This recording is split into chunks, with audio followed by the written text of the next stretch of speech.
What is tithing? Most of us have some knowledge about tithing. My goal is to explain tithing in the religions of Christianity and Islam. First, we will start with Christianity. A good way to define tithing in Christianity is the practice of giving 1/10 of one's income as an offering to God. Keywords that I would like to point out: practice, 1/10, and offering. So you're probably wondering how the Bible starts with Adam and Eve, who had no money, to tithing 10% of one's income. Let me try to explain. Christian patriarchs Abraham and Jacob were the first to tithe. They gave the top 10% of their crops as an offering to God. The point behind the top 10 is that you have faith in God to give to Him first and that He will supply for you. It would be easy to give the leftover 10% to God because you know that you would not need it. A good example of giving the top 10 of your crops can be found in 2 Corinthians. Faith is key in tithing. It is not easy to give away money, but a good reminder to tithe is actually found on our money.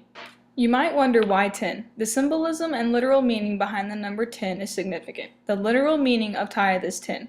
Your last quiz was probably 10 questions. 10 is also a symbol of a test. The Bible has events in which 10 is significant. 10 represents a test, and tithing is a test from God.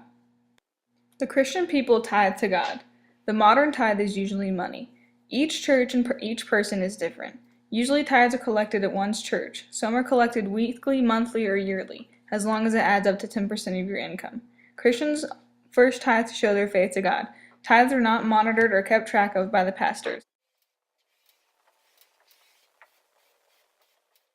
Tithing in Islam is called zakah. It is the fourth pillar of Islam and is viewed just as important as the fifth pillar that requires Muslims to take a pilgrimage to Mecca. It is obligatory for all sane and mature Muslims to give zakah. There are many different rates of zakah. Unlike Christianity, it is not just 10% of your income. These are a few examples.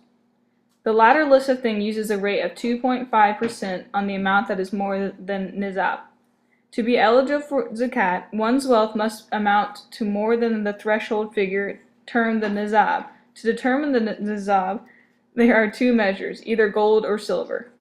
While the rate is set at 2.5%, there are minimum rates and Muslims are urged by Allah and the Prophet to pay as much as they can after providing for their legitimate needs. The Holy Quran describes the following 8 categories that are entitled to receive zakah. Keep in mind that a person who qualifies to give zakah is not eligible to receive. You also cannot pay zakat to your husband, wife, parents, grandparents, or children. Zakat can be given in one payment or payments over the year. In the Islamic State, it is the responsibility of the state to collect and distribute zakah. The point of zakah is to give with a pure and clean heart.